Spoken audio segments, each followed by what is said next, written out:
So if at all you want to ask the question tonight is, has Lord Shiva blessed me at all? Simply put, you have to ask yourself that question. Am I a victim of my mind, feeling like doing things and living a comfortable life, not growing? Or am I using the intellect to gauge myself, to grow, and to allow my mind to be subdued enough to do what is necessary in life? I often say if you want to get anywhere in life, especially from age 1 to 25, it is crucial. You have to keep your mind where you can advance in school, in professional life, in talents, in music. These are the things that will take you further. Everything else before 25, the mind is not mature enough to handle people, places, and objects. So doing what is necessary versus doing what is comfortable. Everybody got that? So Nandi, why is he so close to Shiva? Because in doing what is necessary, what happens to him? He destroys that barrier between him and Shiva. Ask yourself the question, what are your barriers to peace, right? Shiva is peace. And on Shivraatri, the great night of Shiva, what are we supposed to do? We're supposed to ascend ourselves to peace. That is what Shivraatri is.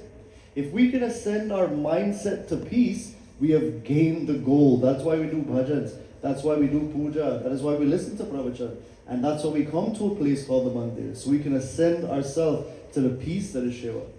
But you have to ask yourself the question tonight, how many of us are actually experiencing that? So Nandi says, I performed this type of tapasya that is beyond the reach of even the great ones. What else happened after that? Repeat after me.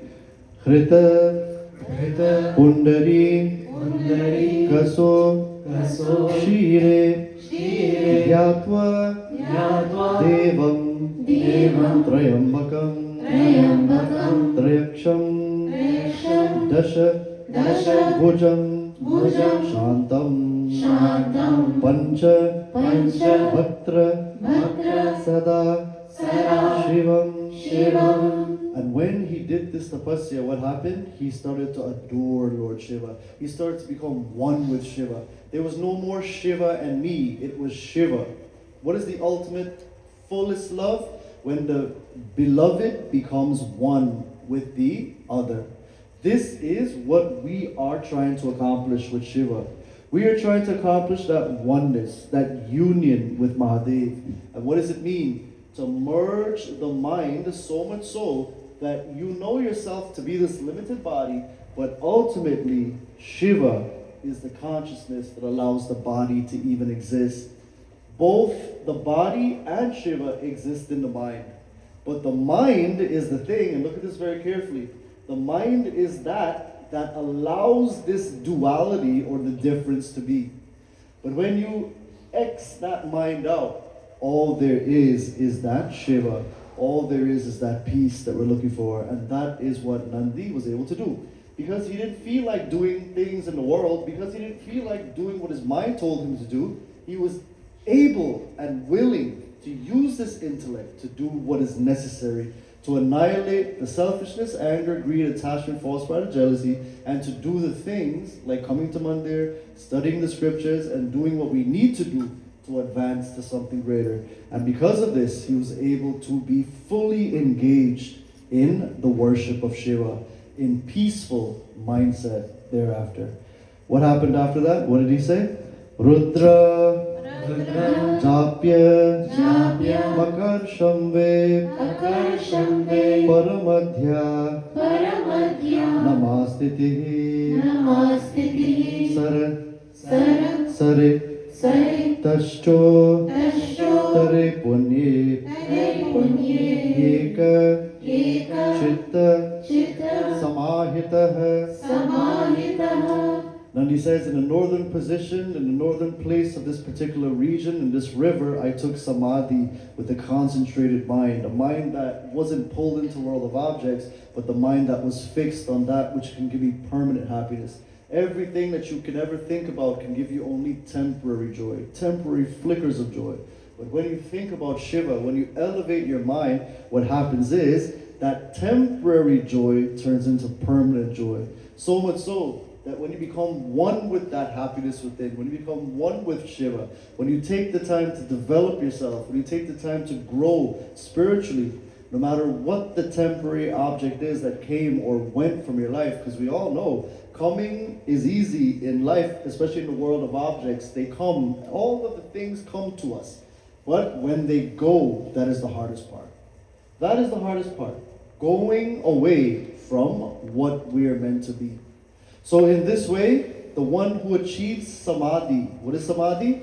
When the mind is one with that peace, when you're happy for no reason, that is where you've gotten somewhere spiritually. So when this happened, what happened thereafter? Tasmin japye ta sampritah stitam mam parameshwarah tushto braveen mahadevah somar dhabhushanah.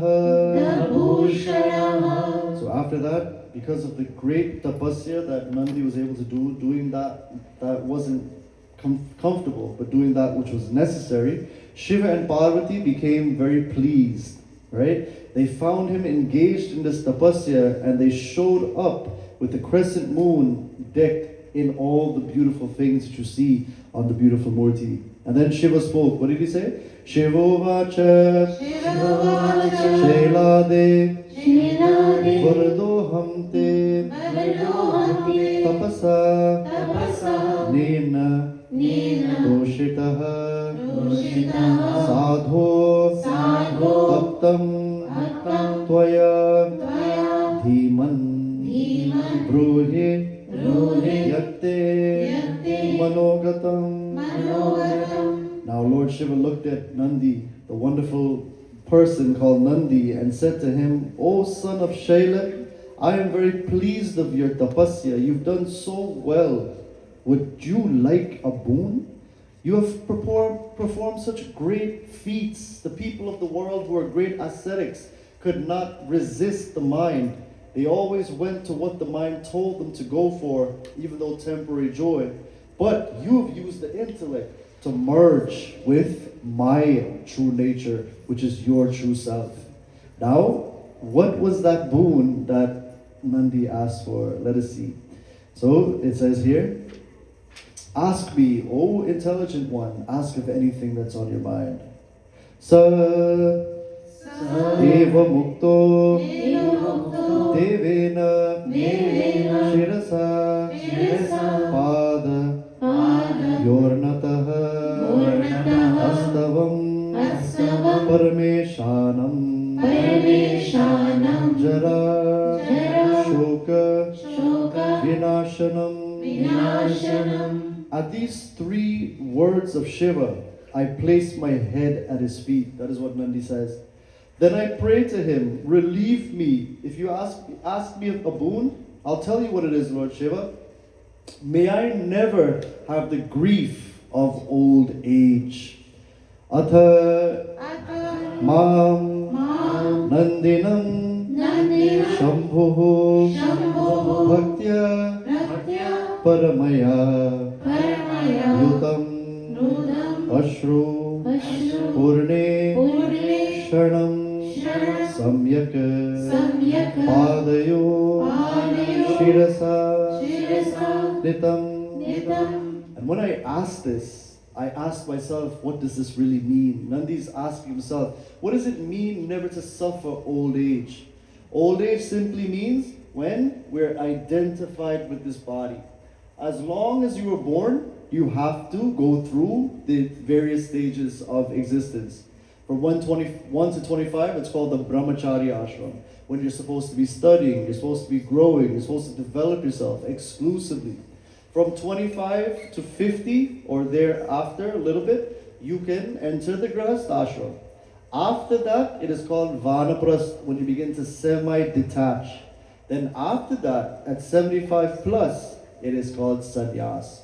So, the 4 stages of life are based on the body and its ability to perform in this world. Nandi being one with Shiva, being one with that higher self. On Shivraatri, what are we supposed to do? You're supposed to know yourself not to be just a limited body, not to be just the soul. What is the soul? Your mind and intellect. What is the mind? The mind is full of what you think you are.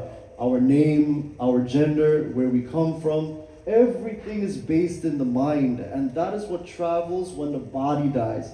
That mind goes again and again in this wheel of birth and death. And then what happens is, when someone is near to God, like Nandi is, he knows himself not to be this body. This body was borrowed from earth, water, fire, air, and space, and it will be returned to earth. The soul comes again and again in the body, in the bodies that we have, and previous births as well, and births to come. God knows what will be in the next birth. But that which is the one that witnesses this mind, that which is called Sakshi, that which is called Sadashiva, that which is forever, that never ages, it never dies. As a matter of fact, in the Bhagavad Gita, chapter 2, verse 20, what does it say? Nahanya de hanyamane sharire. It says that when the body dies, there's an aspect of us that can never die, and that is Shiva. So please relieve me of old age, simply means, please allow me, O Shiva, to be forever in union with you. Please allow me in this birth to gain what is called moksha. Can you say the word moksha? Moksha. Moksha means mohakshaya. Moha means delusion. Delulu, delulu. Delulu means what? When you're deluded, you're not in reality. What does it mean to be deluded? When you think objects and people bring you permanent joy. It is impossible, right? Until you feel the fire, you'll never understand this statement, that the world of objects can never bring you the permanent joy that you're looking for. Then I ask, what can bring us permanent joy? Permanent joy can only be found when you know what you truly are. And what are you? Chidananda Rupaha. Everyone? Shivoham, Shivoham, Chidananda Rupaha. Shivoham, Shivoham. I am not my name, I am not my form, I am not the body, I am not the mind, but I am the silent witness within. And through meditation, when you get to that inner self, when you get to that peace within, there is no more hankering for the things that you think will bring you happiness.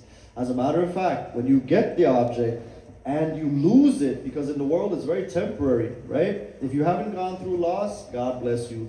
But it's not a question of if you'll lose, it is when. The other day someone said, this is kind of like, the ostrich and the sand. Ostrich and the sand? I was like, what? What are you talking about, ostrich and the sand?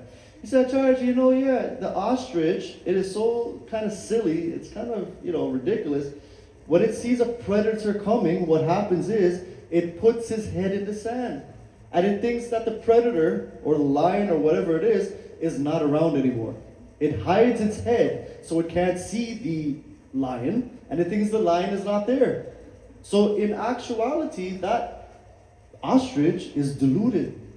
In our case, we're like that ostrich. Going into the world of objects, we think that comfort is in that. Until one fine day, the comfort is pulled under our feet and we fall flat on our face. And this is what brings depression. Depression, as I said earlier, comes when you remind yourself again and again of your shortcomings. Remind yourself again and again of the way the world of objects would have gotten the best of you. But a person who is one with Shiva, a person who has elevated their mindset on this night called Shivraatri, guess what? When the object leaves them, when the object disappears, they're okay. You know why? Because they're internally happy. So in this way, the wonderful Nandi, he said that you have relieved me of this, and for that I'm ever grateful.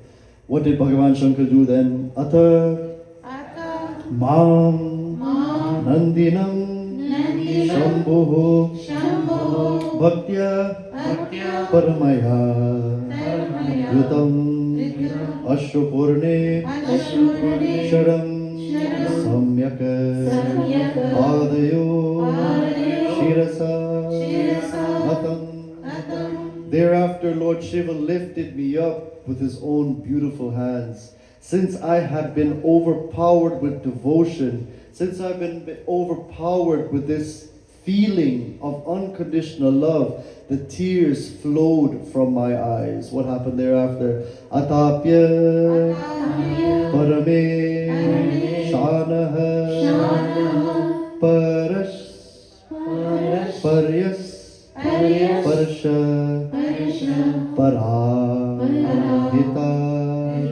Karabhya Sammukha Yantu Sangrahe Vrisha Bhadvajaha. Getting up, he held me with his own hands. He allowed me to feel the unconditional love that everybody in the world is looking to find, but goes after it in the wrong places. The unconditional love that only Shiva can give, because he's always engaged in removing the miseries and not adding to the miseries of other people, like the people of the world to each other. It is only Lord Shiva that can make me feel loved unconditionally. What else?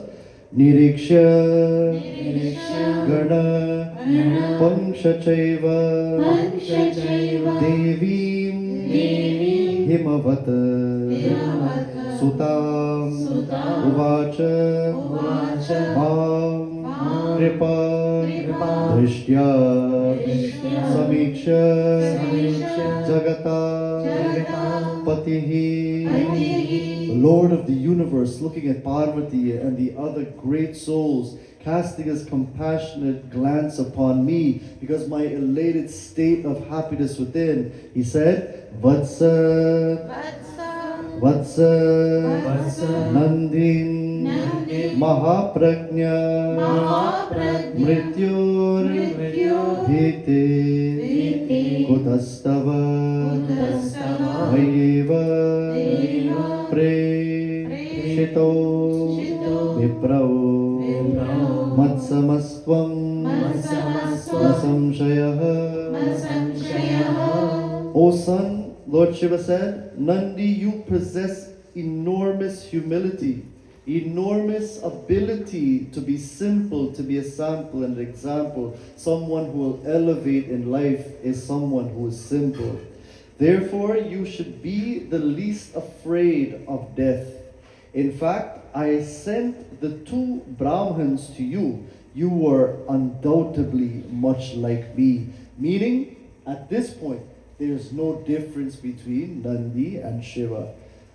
So this, my dear brothers and sisters, is a great lesson. That on Shivraatri, you have to ask yourself, how close am I to God? How close am I to peace? How close am I to divinity?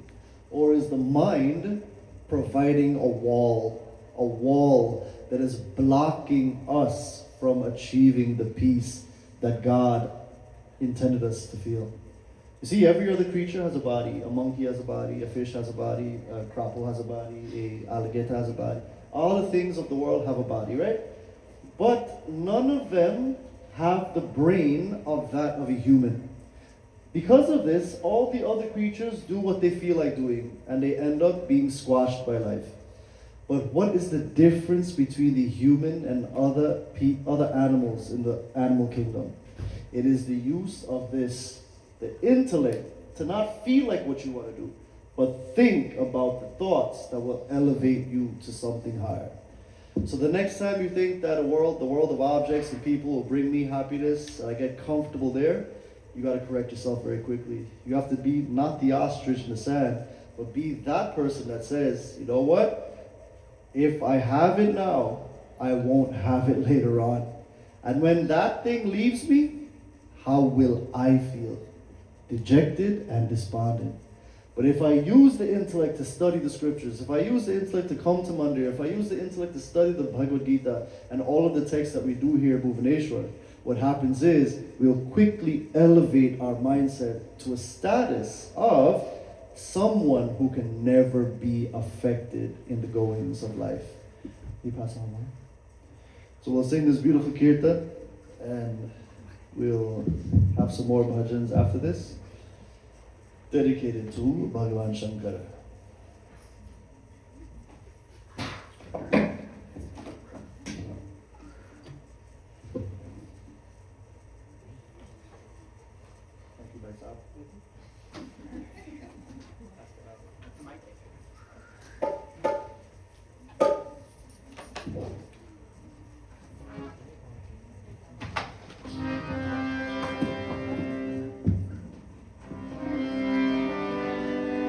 दया करो भगवान शंकर, दया करो भगवान, दया करो भगवान Shankar,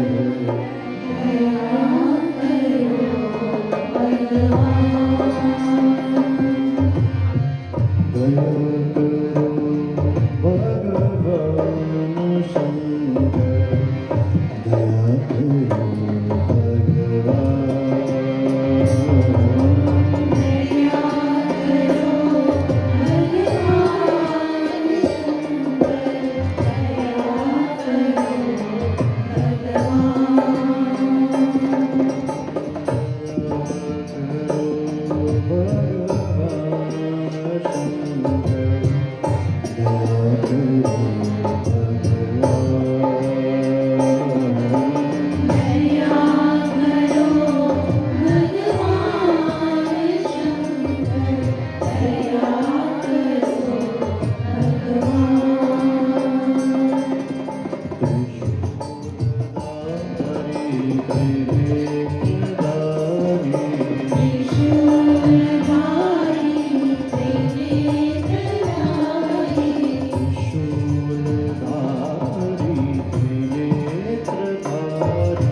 Turn to page number 230.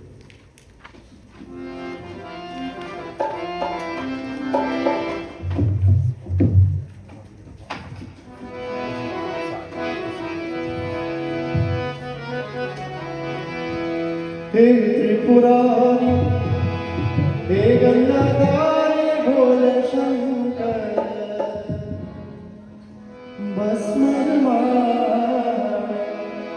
भक्त सहाय के राष्ट्र दिखा दो छवि विनाश